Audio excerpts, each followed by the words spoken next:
डोडलहल्ली कैंपेगौड़ा शिव कुमार ने कर्नाटक के मुख्यमंत्री पद की शपथ ले ली है। डीके शिव कुमार। डीके की इस ताजपोशी की कहानी सिर्फ सियासी नहीं है, इसमें ऐन वक्त पर बदल गया शुभ मुहूर्त भी है, जेब में रखा 5 का सिक्का भी है, पूर्व दिशा का वास्तु भी है और छिपा है तिहाड़ जेल के काल कोठरी में लिया गया एक प्रण। वीडियो पार्लर चलाने वाला एक लड़का से लेकर देश के सबसे रईस मुख्यमंत्री बनने के साथ डीके का शुभ मुहूर्त अब शुरू हो चुका है।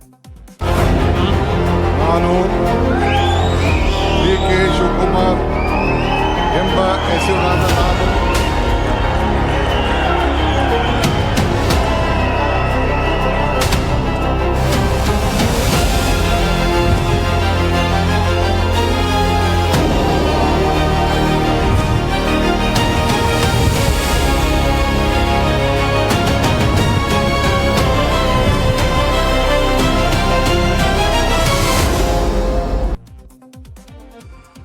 बेंगलुरु का लोक भवन और यहां का चमकता ग्लास हाउस। शाम ठीक 4:05 पर जब डीके शिव कुमार ने कर्नाटक के मुख्यमंत्री पद की गोपनीयता की शपथ ली तो पूरा हॉल तालियों की गड़गड़ाहट से गूंज उठा। ये तस्वीरें उसी वक्त की है।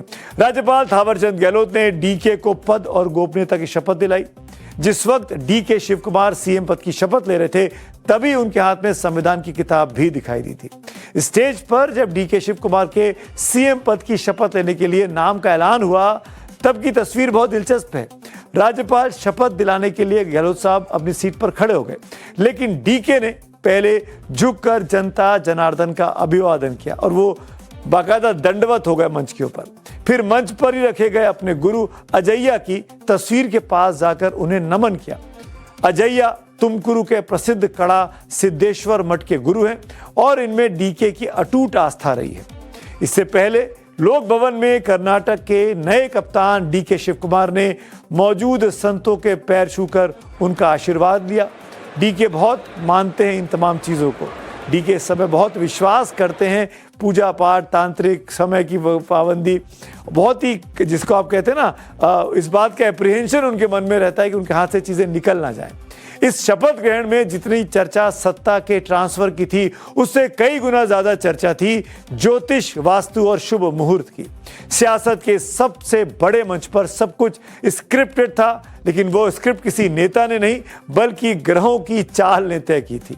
सूत्रों की माने तो पहले शपथ का समय शाम 4 बजे का तय था, लेकिन ऐन वक्त पर इसे 5 मिनट आगे बढ़ाकर 4:05 किया गया क्योंकि डीके ऐसा चाहते थे। मशहूर ज्योतिष और वास्तु विशेषज्ञ वीवी आराध्य ने उनको यह सलाह दी थी। इतना ही नहीं, शपथ लेते वक्त डीके का चेहरा किस तरफ होगा, मंच की दिशा या डायरेक्शन क्या होगा, यह सब वास्तु के तराजू पर तौला गया था। डीके शिव कुमार ने पूर्व दिशा की ओर चेहरा करके शपथ ली। वास्तु का यह खेल सिर्फ मंच तक सीमित नहीं था। खबर तो यह भी है कि शपथ से ठीक एक दिन पहले ज्योतिष वीवी आराध्य सीधे मुख्यमंत्री कक्ष यानी सीएम ऑफिस पहुंचे थे। आधे घंटे तक कमरे का कोना कोना नापा गया था। इसके बाद कमरे में बड़े बड़े बदलाव किए गए। सीएम की कुर्सी जो पहले उत्तर दिशा में थी उसे घुमाकर पूर्व दिशा में कर दिया गया।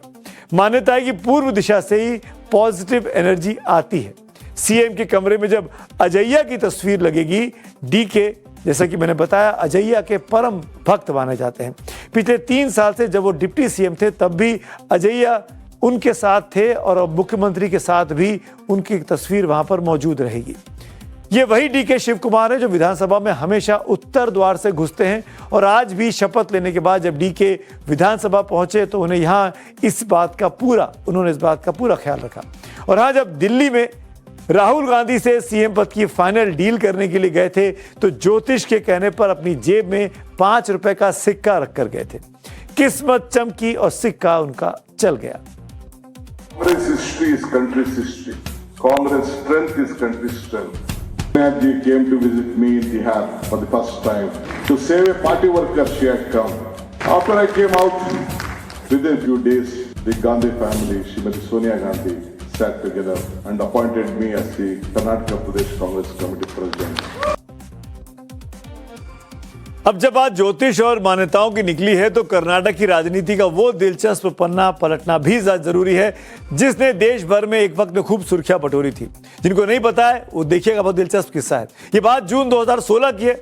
किरदार थे पूर्व मुख्यमंत्री सिद्धारमैया, जिनकी जगह पर अब डीके शिव कुमार मुख्यमंत्री बने हैं। 2016 में तत्कालीन सीएम सिद्धारमैया की चमचमाती सरकारी कार के बोनट पर सिर्फ एक कौवा आकर बैठ गया था। फिर क्या था, सियासी गलियारों में कांव कांव मच गई। इसे ऐसा अपशगुन माना गया कि सिद्धारमैया ने तुरंत 35 लाख रुपए की नई टोयोटा फॉर्च्यूनर गाड़ी ऑर्डर कर दी अपने लिए। विपक्ष ने आसमान सर पर उठा लिया, फिजूल खर्ची हो रही है। खुद को तर्कवादी और अंधविश्वासी विरोधी कहने वाले सिद्धारमैया बैक फुट पर आए और उनको सफाई देनी पड़ी कि गाड़ी बदलने का कौवे से कोई लेना देना नहीं है। गाड़ी 2 लाख किलोमीटर चल चुकी थी, इसीलिए बदली गई है। लेकिन लोग आज भी इसे कौवा पुराण के नाम से कर्नाटक में इस किस्से को जानते हैं। लेकिन आज की सबसे खूबसूरत और हैरान करने वाली तस्वीर शपथ ग्रहण से ठीक पहले आई थी। डीके सीधे पहुंचे अपने धुर विरोधी बीजेपी के सबसे बड़े और कद्दावर नेता और पूर्व मुख्यमंत्री बीएस येदियुरप्पा के घर। इसे कहते हैं राजनीति की मैच्योरिटी या फिर दुश्मनों को साधने की कला। चुनाव में एक दूसरे पर कीचड़ उछालने वाले नेता जब सरकार बनने पर सीनियर विरोधी नेताओं का आशीर्वाद लेने पहुंचते हैं तो लोकतंत्र की असली बानगी ये दिखाई देती है। ऐसे ही कुछ हाल ही में केरल में दिखा था, जब कांग्रेस के नेता वीडी सतीशन ने अपने धुर विरोधी लेफ्ट के नेता जो कि पूर्व मुख्यमंत्री है जिनको हराया, पिनारी विजयन से जाकर मुलाकात की थी। और तमिलनाडु में देखने को मिला था जब स्टालिन के घर पर विजय पहुंच गए तो जब मुख्यमंत्री है। डीके ने येदियुरप्पा से मिलकर मैसेज दे दिया, राजकाज अपनी जगह, शिष्टाचार अपनी जगह। दोनों वोकलिगा समुदाय से आते हैं और पूरी तरीके से इसको अपनी पकड़ बनाकर रखना चाहते हैं। अब आपको लिए चलते एक और फ्लैशबैक में। साल 2019 तारीख 23 अक्टूबर, दिल्ली में भारी बारिश हो रही थी और तिहाड़ जेल के बाहर सन्नाटा था। अचानक लोहे का भारी दरवाजा खुलता है और बाहर आता है कांग्रेस का वो संकट मोचक जिसे दुनिया हमेशा कड़क सफेद कपड़ों और क्लीन शेव लुक में देखती थी। लेकिन उस रात उनके चेहरे पर एक खौफनाक शांति थी और चेहरे पर थी अंधी काली और सफेद आधी सफेद दाढ़ी। ईडी की गिरफ्तारी के बाद 50 दिन जेल की कालकोठरी में बिताने वाले डीके शिव कुमार टूट चुके थे। जी हां, वो तिहाड़ में बंद थे, लेकिन थके नहीं थे। करीबियों को पता था कि यह दाढ़ी कोई फैशन नहीं है बल्कि एक भीष्म प्रतिज्ञा थी। जेल के भीतर डीके ने कसम खाई थी कि जब तक कर्नाटक के मुख्यमंत्री की कुर्सी पर नहीं बैठूंगा तब तक चेहरे पर उस तरह नहीं लगाऊंगा। 7 साल का लंबा इंतजार, सिद्धारमैया के साथ अंदरूनी जंग और आखिरकार हाईकमान की हरी झंडी। आज जब डीके मुख्यमंत्री बन चुके हैं तो उनके समर्थकों के मन में एक ही सवाल है, क्या आज रात डीके की दाढ़ी पर उस तरह अब चलेगा? क्या उनका वो प्रण आज पूरा होगा? आप कैसे डीके को देखना चाहेंगे, बगैर दाढ़ी के या दाढ़ी के साथ? परिवर्तन संसार का नियम है और जिस तरीके से परिवर्तन हुआ है ये मुझे लगता है सबको देखना चाहिए, समझना चाहिए और इससे सीखना चाहिए। डीके के बारे में एक और फैक्ट, डीके शिव कुमार आज देश के सबसे रईस मुख्यमंत्री हैं। 2023 के चुनावी हलफनामे के मुताबिक डीके और उनके परिवार के पास 1413 करोड़ रुपए की अकूत संपत्ति है। 2018 में ये 840 करोड़ थी, यानी 5 साल में 573 करोड़ का इजाफा उनकी निजी संपत्ति में हुआ है। डीके इस संपत्ति को लेकर विरोधी सवाल भी उठाते रहे, केस भी उन पर चल रहे हैं, लेकिन डीके का रुतबा कम नहीं होता है। लेकिन क्या आप जानते हैं कि इस 1400 करोड़ के रईस सीएम ने अपना करियर कहां से शुरू किया था? एक बार फिर फ्लैशबैक में चलते हैं। 1980 का दशक, बेंगलुरु का एक छोटा सा कमरा जहां डीके शिव कुमार एक छोटा सा वीडियो पार्लर चलाते थे। फिल्मों के वीडियो कैसेट किराए पर देते थे, लेकिन वो सिर्फ दुकान नहीं थी, वो डीके की राजनीतिक पाठशाला थी। वही युवा जुटते थे, वहीं डीके ने सीखा कि राजनीति के रिश्ते एहसानों और चेहरों को याद रखने का नाम है। 1985 में महज 23 साल की उम्र में उन्होंने जेडीएस के मुखिया और पूर्व प्रधानमंत्री एचडी देवेगौड़ा को सीधे चुनौती दे डाली। डीके चुनाव तो हार गए, लेकिन इस मुकाबले ने एक ऐसी प्रतिद्वंदिता की शुरुआत कर दी जो आज भी कर्नाटक की वोकलिगा राजनीति की पहचान बनी हुई है। 14 साल बाद 1999 में देवेगौड़ा के बेटे कुमारस्वामी को हराकर डीके शिव कुमार ने इस हार का बदला पूरा किया था। कनकपुरा के ग्रेनाइट बिजनेस में दबदबे की वजह से डीके को एक और नाम मिला हुआ है, कनकपुरा बांडे, यानी कनकपुर रॉक। विरोधियों के लिए वो चट्टान थे, रॉक थे, जिससे टकराकर सब चकनाचूर हो जाते थे। डीके शिव कुमार जी काफी लंबे समय से पार्टी के कार्यकर्ता रहे हैं, प्रदेश अध्यक्ष थे और एक समझौते के तहत उनका ये फैसला आया और कांग्रेस पार्टी की जो निर्मला सीतारमैया जी ने 3 साल में किया उसको आगे बढ़ाई।